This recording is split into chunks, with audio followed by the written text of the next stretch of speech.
to the Uplink, the only place on the entire internet where you're going to be able to find out about all the latest gaming news, and definitely on time always. Yeah. And right now, we're the most on time. I'm Andrew Hamilton. I'm Dr. Pepper. And I'm joined here by Dr. Pepper. The doctor. AKA Royden. I'm Royden Ogletree. But, you know, I'll change the name down there. It'll say Dr. Pepper, and then we'll Master's degree Pepper. Yeah. PhD. I got a not like in pepper.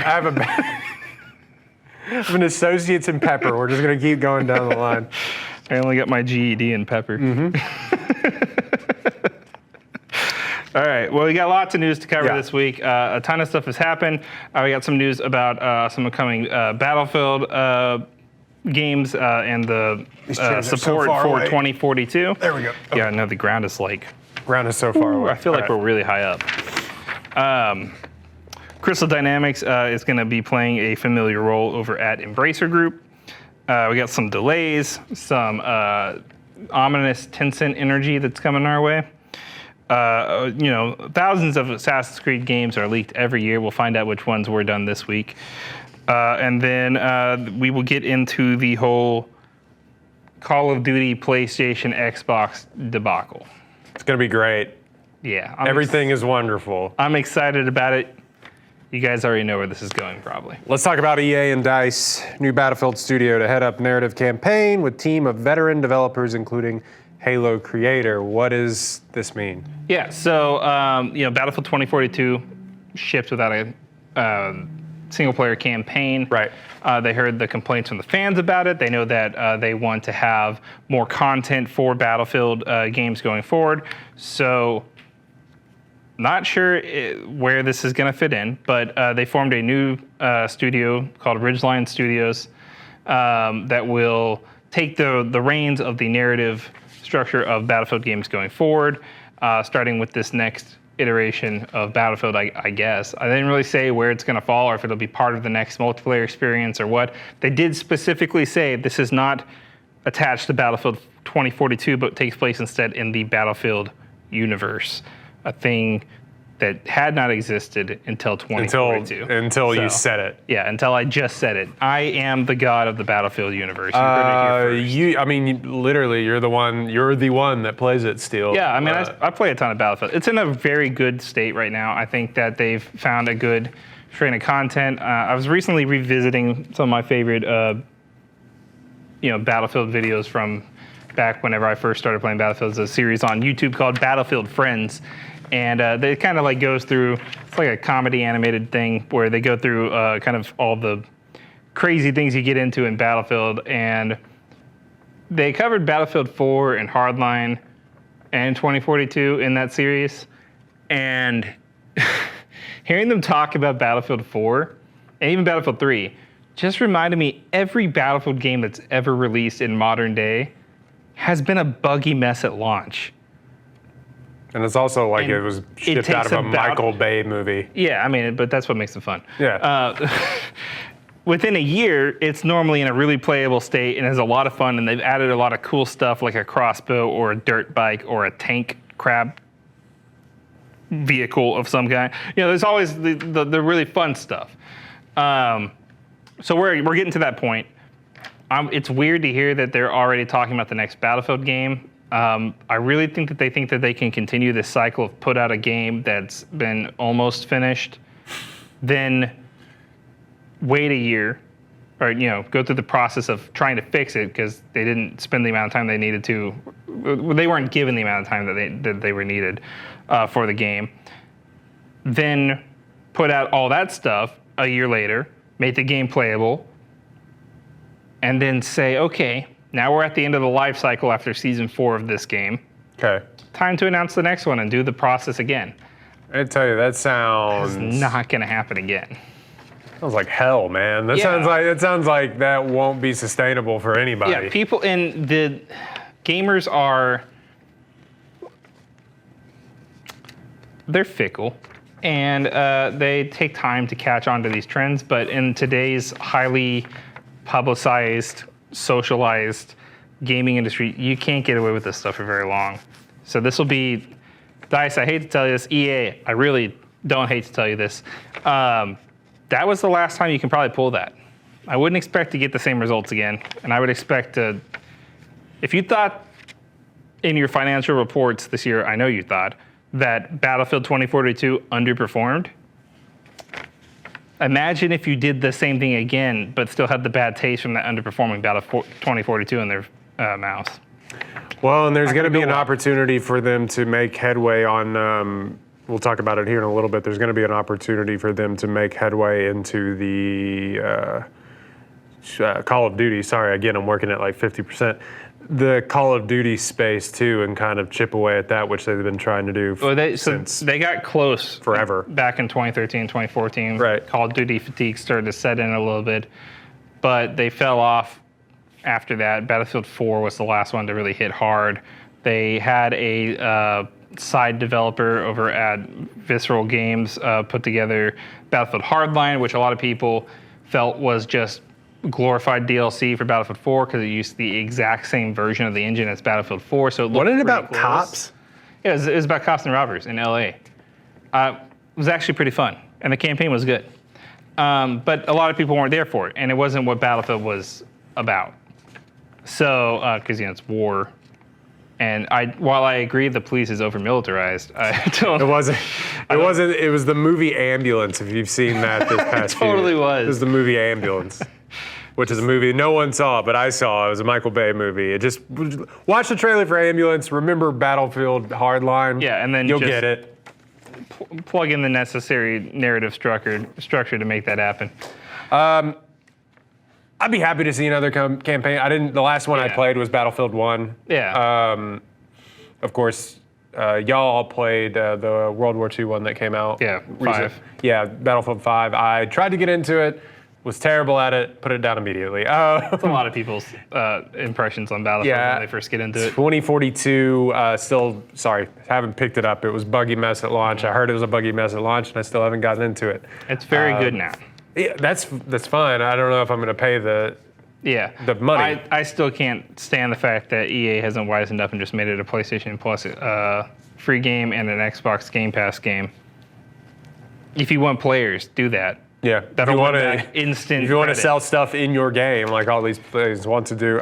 Speaking of selling stuff, Crystal Dynamics. I'm actually. Good. I like this headline. Go ahead. So Crystal Dynamics, who was part of the purchase made by Embracer from Square Enix earlier this year that we covered, along with that purchase, they brought over the Tomb Raider license. And thankfully, Shadow of the Tomb Raider was great. Eidos Montreal, you guys did a good job. But Crystal Dynamics is the one that rebooted that franchise successfully and with such well-defined structure. They have control over Tomb Raider again, and going forward, they will be the sole creators of those games. Was Shadow of the Tomb Raider not Crystal Dynamics? They did the reboot of the Tomb Raider. Yeah, so they did what the was first the second two. one? So it was Rise of the Tomb Raider. No, it was Tomb Raider, Rise of the Tomb Raider, then Shadow of the Tomb Raider. And Shadow of the Tomb Raider was in partnership with Crystal Dynamics, but was led by Eidos Montreal. See, I played Shadow of the Tomb Raider, but I know that the previous two had been like Game of the Year quality games. So and Shadow of the Tomb Raider is a great game. I thought Rise of the Tomb Raider was excellent. Was leagues ahead of the other two. I have no problem with this. I mean, like Embracer seems to be for a big conglomerate. Yeah, they have a weirdly like gold heart going on. Yeah, they have. I hate corporate shills. Let me just say that. So I'm not shilling for the corporations. I'll just tell you. Embracer, if you want to pay us money, I'll be a shill. Yeah, I mean, unless you're paying me money, if you got money, we talk. But for free, I'm not going to be so fast. I'm not going to be a corporate shill for free. For free? Are you kidding No. me? No. There was no. So they do. We talked about it last week, not last week, a few weeks ago with Lord of the Rings. Whenever these all run together, but they seem to kind of have their finger on the pulse of like what is happening with the gaming industry and what fans seem to want. Yeah. And right now they're saying and doing all of the right things. Yeah. We'll see how the games that come out of it actually are. It sounds like they're giving more creative freedom to the teams. Yeah, I mean, they got money to blow on that too. Some of these companies don't have that benefit to and that's why crunch and stuff comes up. But look, all hail our corporate overlords, but like I'm fine with it until it's bad. That's all I gotta say. Yeah. It may be bad already and we don't know it, but I'm giving this thing to Crystal Dynamics, who rebooted this and made them into the game of the years that they are. Yeah, I'm totally here for From it. a kind of like people love the original Tomb Raiders, but a campy franchise Yeah. to begin with. They took it and made it more serious during the Yeah. time when serious reboots were the thing. Yeah, and it worked. And I'm totally here for it. And I don't care that they borrowed heavily from the Uncharted franchise. Oh, it's Uncharted borrowed exact heavily from Lara Croft. Oh, it's the exact same game.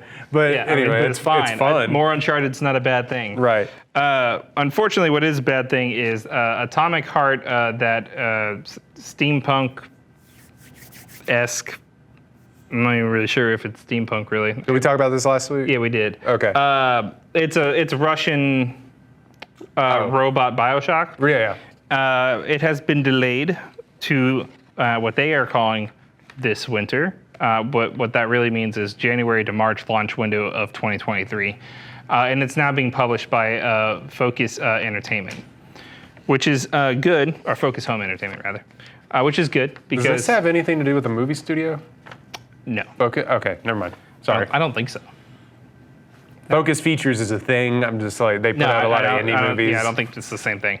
No, Focus Home Entertainment has published a lot of these smaller studios' attempts at games, and a lot of them are, Dark Souls clones. But for the most part, it's a lot of stuff that wouldn't normally get made by other publishers. This sucks, but this is like their fourth delay, so I'm really not that surprised. Well, you weren't like super high on. We didn't even talk about it for that long. I'm it looks excited fun, but to play they didn't. But I don't know enough about it really. Yeah, they didn't put out a lot about it, enough to get me I don't really know what the hyped. narrative is. Right. I just know that the combat looks cool, and I like the powers, and it looks clean, like graphically, pretty rad graphics. But I don't have anything else to say on that. Yeah, Like delays are delays in the video game industry. The kind of what we've gone over. Every game is delayed until it's released. Never forget. Yeah, every game is delayed until it's not. I just there just is so few great releases on the immediate horizon besides God of War. I'm kind of like, I need something. I need a taste. I need something else. The rest of the year is a little franchise heavy as far as like releases go, but there's nothing. I mean, I'm interested in Callisto Protocol. I'll play Modern Warfare 2 for sure. At least I want to play the campaign. We'll get into all that mess in a minute. But yeah, the rest of the year is really not that interesting to me yet. God of War is pretty much the only. Well, I'm a Pokemon fan, so obviously I'm excited about the Pokemon games too. They just revealed this emo boy with a fire sword Pokemon, and also a crab that sells meth by the sea. So I'm here for all that, and I will catch them all as always, except I've never once completed a Pokedex. That's not true. I completed the first Pokedex, but ever? I was the first one. You're the first one ever. Oh. Did you get an award? Yeah, it's a piece of paper that printed out on my Game Boy my Game Boy printer. I think I've only ever completed the first Pokedex. That's all I really have left in the year. We'll be covering a lot more stuff. Maybe I'll find some stuff I like along the way. Right. But there's really not a whole lot I care about. Something that I do care about, though, is Tencent's slow creeping influence in the gaming industry continues to creep slowly. They invested another $300 million into Ubisoft. Really a slow creep. It's been slow, but they're now $300 million. They're ramping it up. This only gives them 44% of that shareholder position, but only 9% of Ubisoft as a company. So they've invested in Ubisoft's lead shareholders, the Ubisoft has money like that. That's insane. Brothers Limited. Ubisoft's worth a lot of money.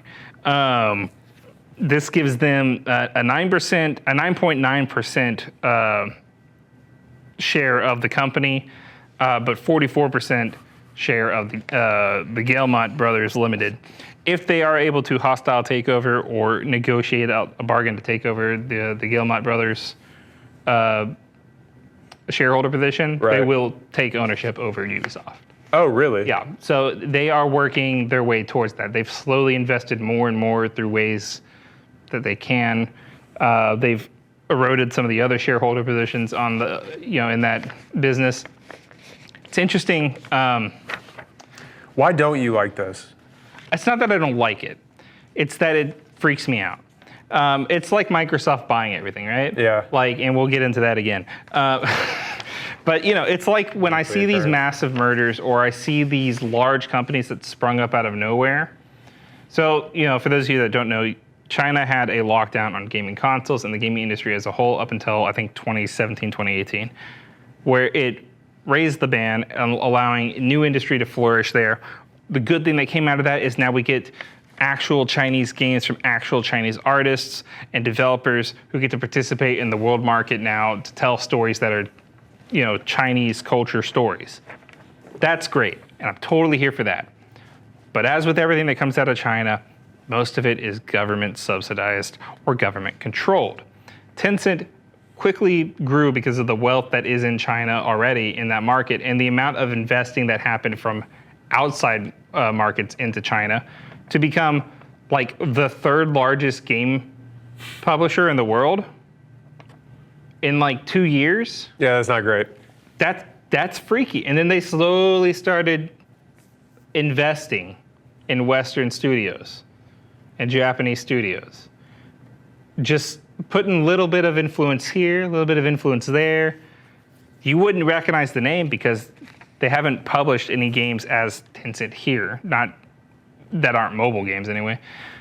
But they own 15% of From Software. They own 9% of Ubisoft. They've invested in EA. They've invested all over the place. It's a little weird.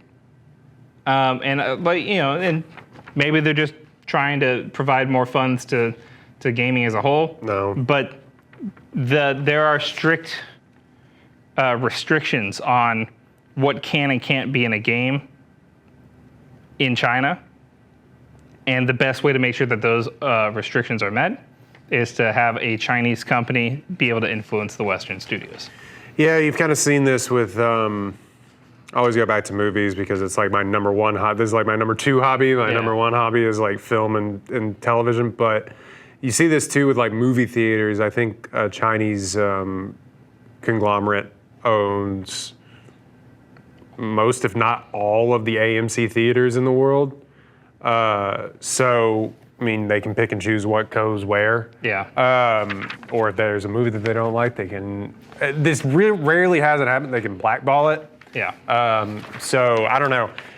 Well, and if that is the case, which it probably is, if that is the case that they're trying to make more and more influence to be able to sell mass product in China with government sponsored media, not great, but that's yet to be seen. Yeah, I can't say for certain, and I don't want to, legally speaking, I'm not accusing them of that or anything like that. I'm just saying you're being a little suspicious. Maybe slow down and put out some games yourself in the markets here so that people start to know who you are, so it doesn't seem suspicious if you're not doing something suspicious.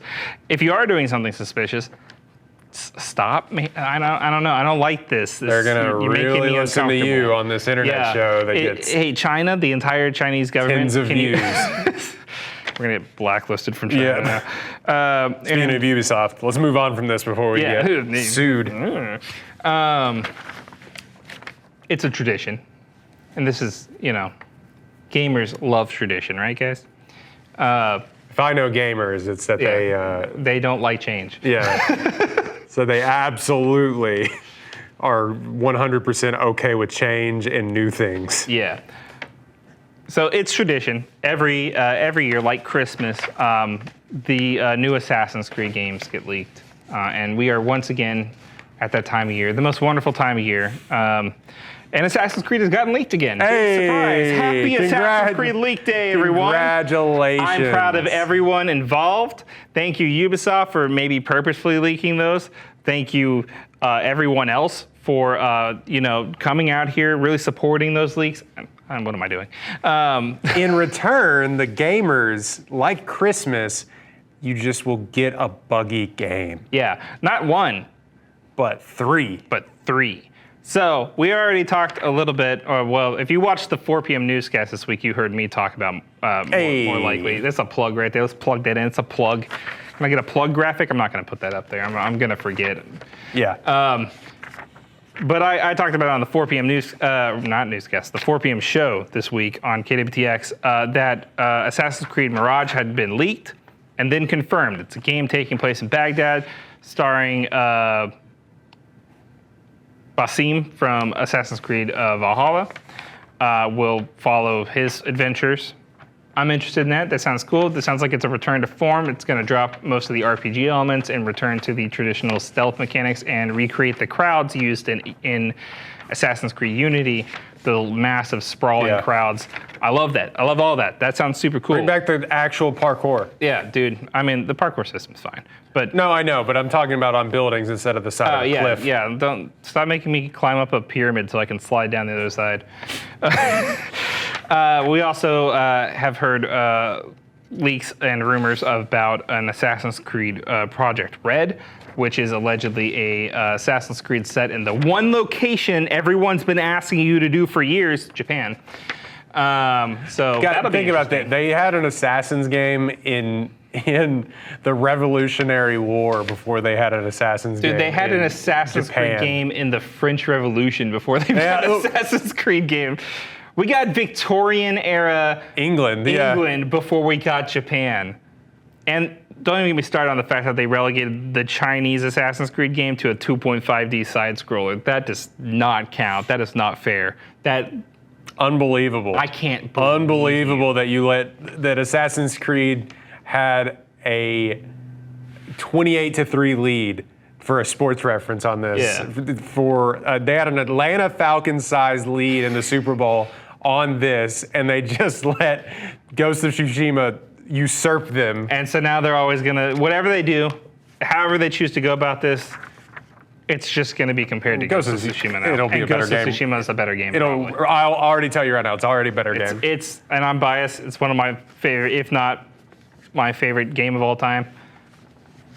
It's better, Ubisoft. The other one is Assassin's Creed Hexes, which takes place in the Middle East and covers the witch trials that happened. In the Middle East? I thought, wait. Was it the Middle East? Where was it? No, I heard it was at the end of the Roman Empire. Roman Empire, that's the one. Right. We got Mirage and... Yeah. Cut that out, Andrew. Into the Roman Empire. We've been there before, but yeah. So yeah, it'll be at the end of the Roman Empire during the witch trials. This will be interesting to see kind of a different perspective. It's interesting that they specifically mentioned the witch trials. That tells me that we'll probably be chasing one of the sages or whatever from, I don't know if you follow any Assassin's Creed lore, but we'll probably... I tried so hard for so long. I even watched like the hour-long explainer videos where we are out of the Animus and like where we are in that. It's impossible. I'm so confused. And I think that's part of the reason. So we're getting a Ubisoft Forward on Saturday at 9 p.m., so tomorrow at 9 p.m., where we'll learn more about these Assassin's Creed games to celebrate the 15th anniversary of Assassin's Creed. I think the main reason we're getting this event in the first place is because the brand recognition for Assassin's Creed has grown outside of Assassins, and they've kind of lost their way on the story. I think they got sidetracked doing a lot of other stuff. They've introduced, I mean, the original story with Juno and all them, the Roman gods. Desmond and all that. Yeah, that's all been completely gone. I was going to say, where are we in that? Like, is the end of the world still coming? Egyptian gods are real, but also maybe they're part of it was just the Animus. I don't know. And Odin's a real thing. Is a real, where are we? What's happening? What is this? So... Pick a religion and stay tuned. Not even that, but just, lay out some groundwork here, man. I don't know what's happening anymore. I don't know. Why was Spartacus like a secret demigod? I don't understand. They jumped the shark with that a long time ago, so much so that they killed off the main character in like the 4th game. Yeah, well... that's insane. What do we... I'm still not over that, by the way. That was so stupid. All right, let's get into the big one.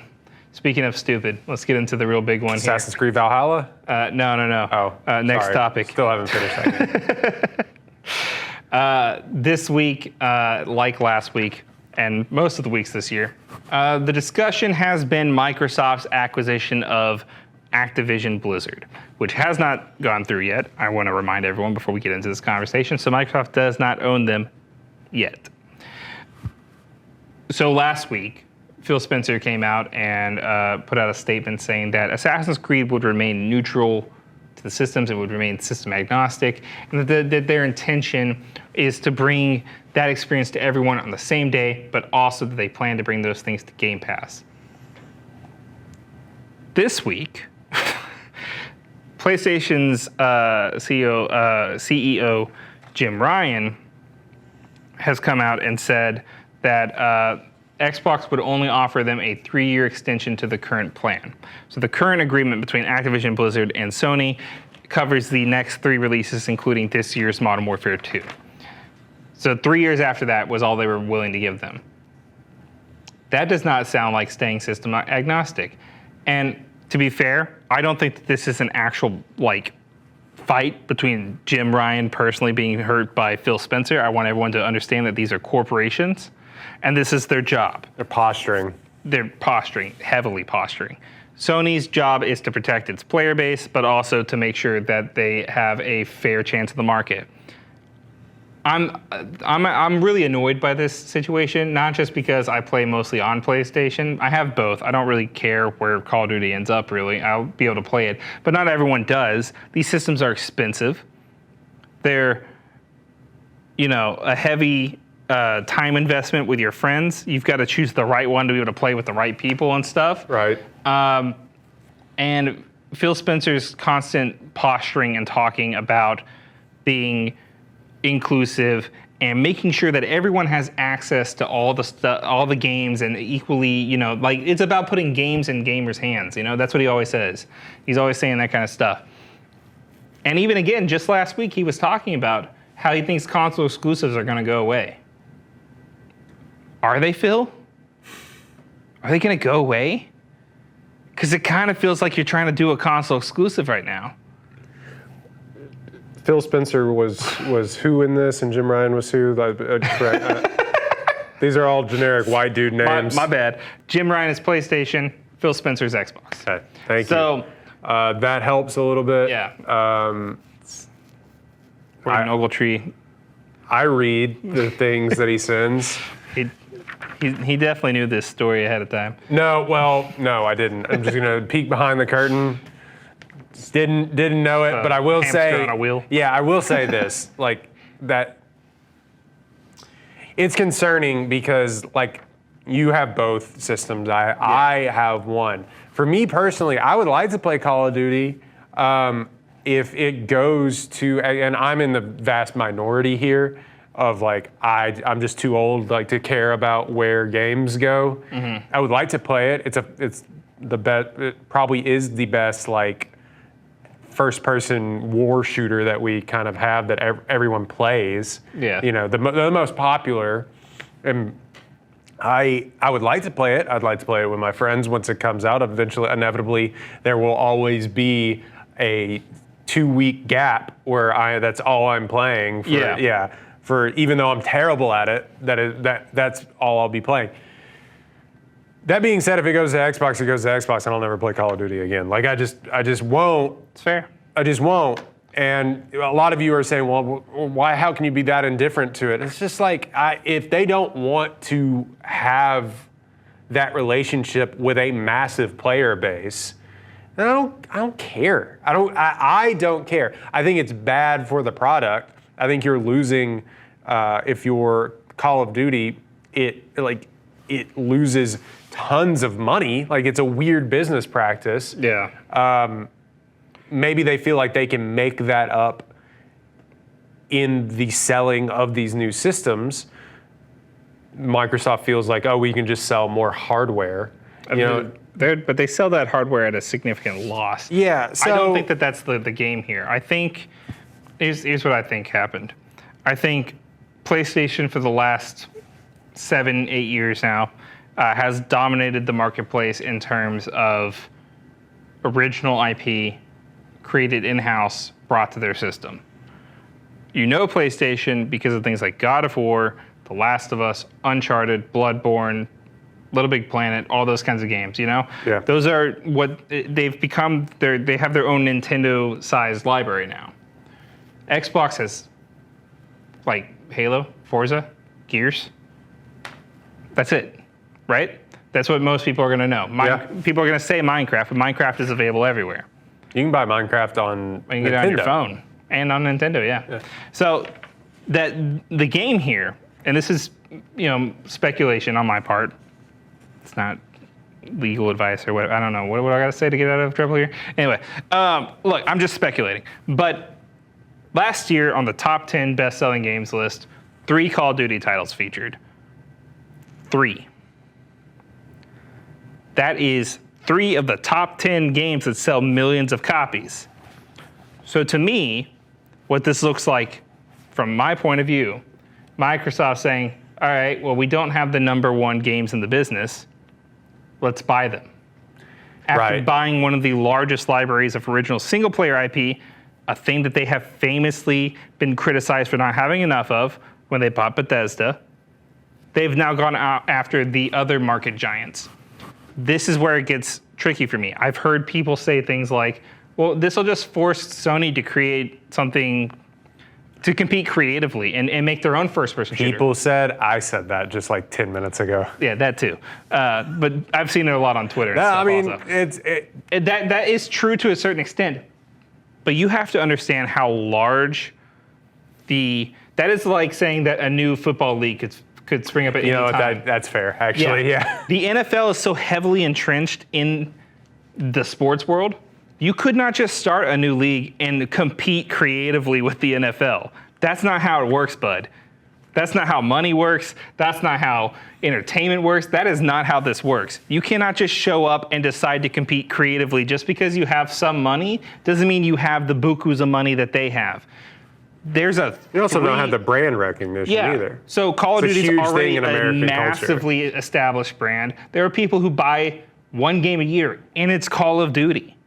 That is massive. And to act like Microsoft, even if Microsoft is just trying to say, hey, look, we don't want to sign a deal. We'll keep it agnostic to the systems, but I don't want to sign a deal that says that Sony will get the same stuff as us because maybe we want to give something exclusive to Xbox, you know? Right. Or maybe we want to make a spin-off Call of Duty game that's exclusive to Xbox and just the main Call of Duty game is available.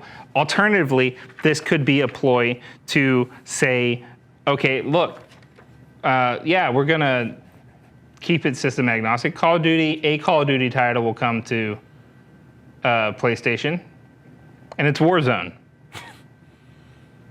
Never getting a single-player campaign again. So we'll never get another single-player. We'll never get normal multiplayer ever again.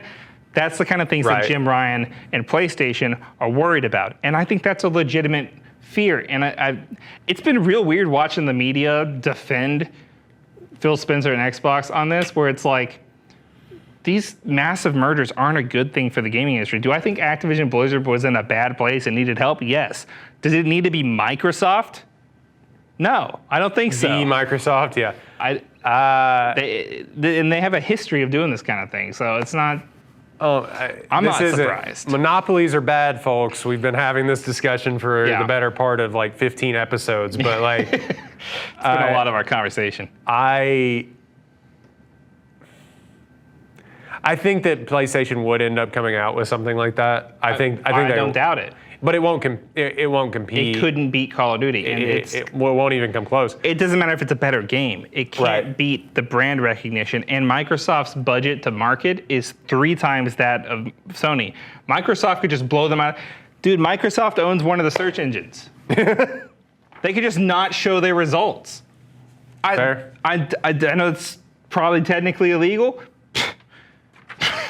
They got government contracts, bro. Microsoft has the hand here. I'd be interested to see what's. I'm going to sound like an idiot to anybody watching this. Is it anti-compete or antitrust laws? Yeah, that's what we're looking at. So this is currently under investigation, both in the UK and here in America, as one of the fears by both the CMA in the UK and the FTC here is that Microsoft is planning to withdraw certain properties specifically to withhold them from the market competitors. Yeah. Similar to the concern that was raised during the Bethesda purchase. The difference being that Microsoft, again, posturing, spent the better part of 3 to 4 months after that purchase talking about how much they weren't going to make things exclusive. And then about a few months after the merger or the buyout was finalized, they're like, I mean, we don't know what's going to happen with Elder Scrolls. And that's the problem. They will say one thing while there's current public eye on it, and then when it comes time to really buckle down and decide, they can change their minds. And that's the problem. You can't just buy half the market and be like, guys, look, just compete with me. Simply make more money. Yeah. Simply have the same level of influence and power that I have and compete with. That's like telling an indie developer to get out there and compete with. Like, imagine a 4-person team being told that you just have to compete creatively with Call of Duty. Dude, there's like the creativity isn't in question here. It's the brand recognition. It's the name. I maintain that brand recognition is like half the battle in the United States for anything. Like, they're definitely better products than things that get put out on the market. But like since there's brand, the Cokes, the Disneys, since there's brand recognition behind those names. This is the same anywhere in any country, but like in the United States, brand is key. Where it's like, Call of Duty. Heavily entrenched. Call of Duty. People know that. They've known it since Xbox. They built a font for Call of Duty, and now people call that the Call of Duty font and not what the font was originally called, which has been forgotten to the sands of time. Also, Sands of Time. They built a font for that. and speaking of the Sands of Time font now. Yeah, I mean, brand recognition is huge, and I just haven't seen this really brought up in conversation as much, except for by a few analysts that are like, why isn't everyone freaking out about this? This is not good. I don't know. Holding water, also if you're a journalist, like holding water for Microsoft is like, why? What are you doing? They don't, a lot of them they pay your salary, but like. I mean, they pay your salary, they make the computers and stuff in your building, they know where you live. They know your mom, they will find you. No, in Microsoft, I'm not saying you're threatening anyone, chill out. But it's like if Google were to just buy out Microsoft, everyone would be freaking out about that, and they'd be like, whoa, guys, don't say anything bad about me. I won't show your results. Like, like it feels more. I don't know necessarily that it is this ominous, but the energy I get from reading the headline, Phil Spencer is like, I don't know, maybe it would be we'll see. Like, it gives me so much ominous energy, and it makes me feel like we're walking into a trap, and Microsoft is ready to just take away toys from the other side just to win the fight that they were. You're just a anti-corporation, tax the rich, dim. Like, let's cut that out. Yeah, I'll cut that out. Don't worry. It doesn't matter. This doesn't have to be attached to KWTX anymore. Right. So that's just all you are. Yeah. I got nothing else. I personally, like, it would suck because I've been playing Call of Duty forever, and I will every couple of years buy the new one. Yeah. And every so often I will turn on Warzone and get my butt kicked by a 17-year-old. Turn it off, throw the console out the window. Right. I will do that against my better judgment. I will do that. Royden's on like his 5th PS5. It's incredible. I have that much money. But the thing, if it just goes, it goes for me, man. Like, I'm at the stage in my life where I'm like, I can't get the thing. Okay, like, I don't even play Call of Duty every year, but this bothers me from the. I understand from a much what larger standpoint. What it stands for. In the tiniest sense, it doesn't bother me. In the larger scope of things. The funny thing is, I've seen people, and I saw this comment in particular on Twitter on the original tweet with this article in it, talking about. The game industry article that reported this, talking about Will no one complain when Naughty Dog, when Sony bought Naughty Dog and they only put their games out on PlayStation? Dude, Naughty Dog was only ever making games for PlayStation when they were bought. They had been contracted to make PlayStation games. That was their goal and their role for that entire time. And Sony was pleased with the product that they made for them, so they bought them. Microsoft just saw that the biggest company in the world is having trouble, and that they could swoop in, and also real not cool with the way that the whole situation was handled on the financial side, like making a secret underhanded deal with the CEO alone. We talked about that like 10 episodes ago. Yeah, I mean, see episode down below. That's weird, dude, and it feels shady, and I don't want this deal to go through for so Naughty many Dog reasons. makes popular games for PlayStation like that sell well, but let's not pretend like it's Call of Duty. Yeah, dude. So there's a statistic that says that like only 10% of players on PlayStation have played like God of War. 10%. Yeah. It sold millions of copies, but 10%. Do you know what percentage of console players play Call of Duty? It's close to like 46%. That is the market share that Microsoft buys. And I can't stress the market share side of this enough, because they're not just taking Call of Duty. They got Overwatch as well, another first-person shooter competing in that same field, another competitive esport that they will then own. Diablo, one of the largest isometric RPGs in the world. World of Warcraft, the largest MMO. Well, not the largest anymore, but it was one of the largest MMOs. They're just buying the big stuff. And that feels, I know that's capitalism and it's gross by default, but it feels extra gross when it's just to win the fight. I don't care what they say, that's all it's for. New here? Yeah. Yeah. No, sadly I'm not. No. Moving on to something that maybe has a little bit more hope. Do you want to talk about the Disney Plus thing? Let's get into some predictions. We can talk a little bit about some stuff that we just came out today that rumor has it that Amy Hennig, who was previously working on Project Rogue Squadron at Project Ragtag over at EA. It was a Star Wars project, got canceled. She went off and founded her own studio, and now they're working with Marvel on a new game, an unannounced game, and allegedly that unannounced game is set in World War II, starring Captain America and Black Panther, and I'm very here for that, depending on how they do it. She's a great narrative writer. I imagine that the focus on story will be there. I'm excited to hear about that, if that's a real thing. I'm excited to hear more about Jedi Survivor. Yeah. I don't know if we'll hear anything else really Star Wars related, but I have heard that there maybe are more Star Wars projects in the work. There's TV also shows and stuff. I know that it's tomorrow Disney Plus, or is that September? I think it's just the game showcase tomorrow. Is it just a game showcase? Maybe. Either way, they're both happening soon. So, TV shows and stuff, always interesting to hear about. I wonder if we'll hear about that Iron Man game that's reportedly in development over at... How long has that been in development? Who knows? But it's reportedly been in development at EA. So, we'll see. I think if EA will stop being dumb about narrative games, we might get some good stuff out of them yet.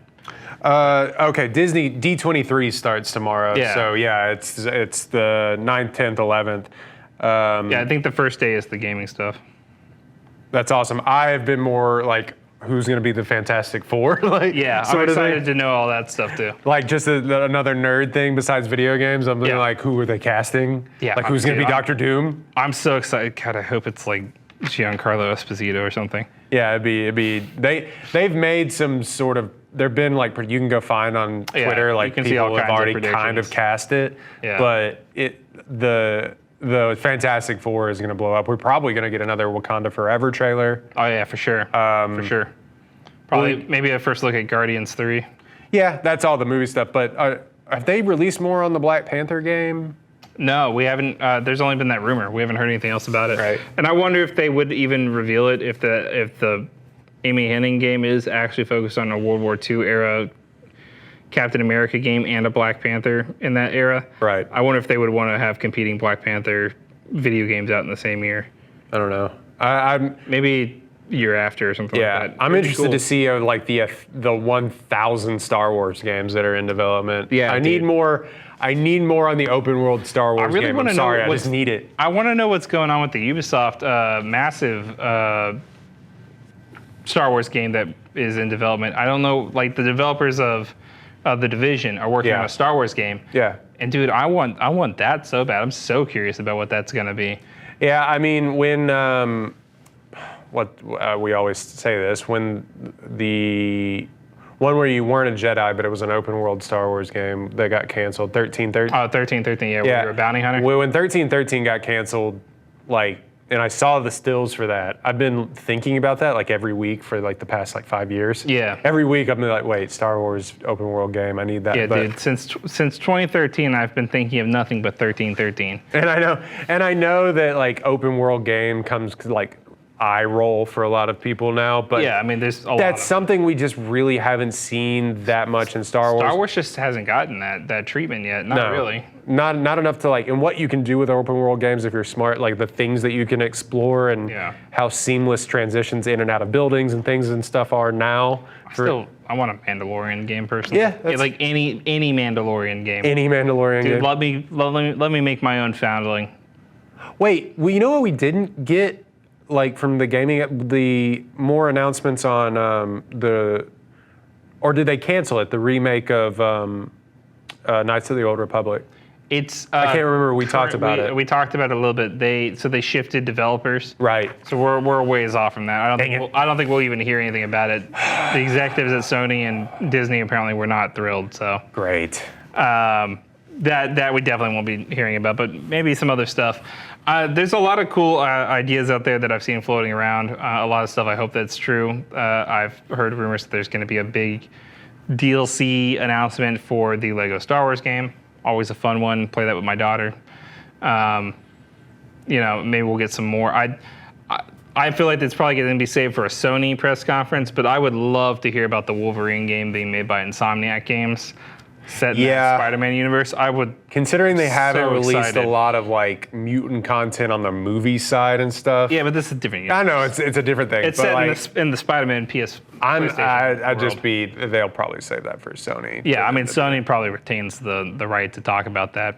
I still maintain that Disney needs. We talked about this. I still maintain that Disney needs a platforming fighting game with all of their characters. Yeah, it's insane. We don't have a Disney brawler. Walt Disney's Smash Bros. It's easy. Warner Bros. Got a Smash Bros. Where's yours, Disney?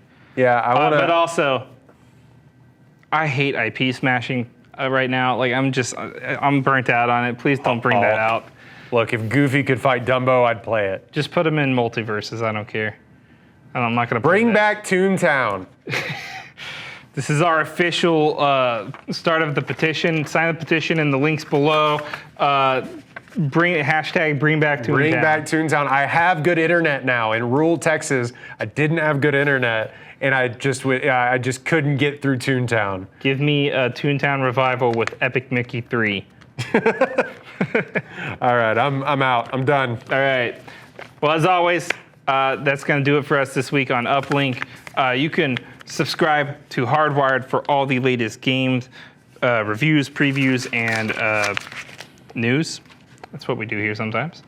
You can hit that notification bell so you never miss an episode of Uplink and all the good news that's going on. You can now catch a much shorter little snippet of Hardwired on the 4 p.m. show on KWTX.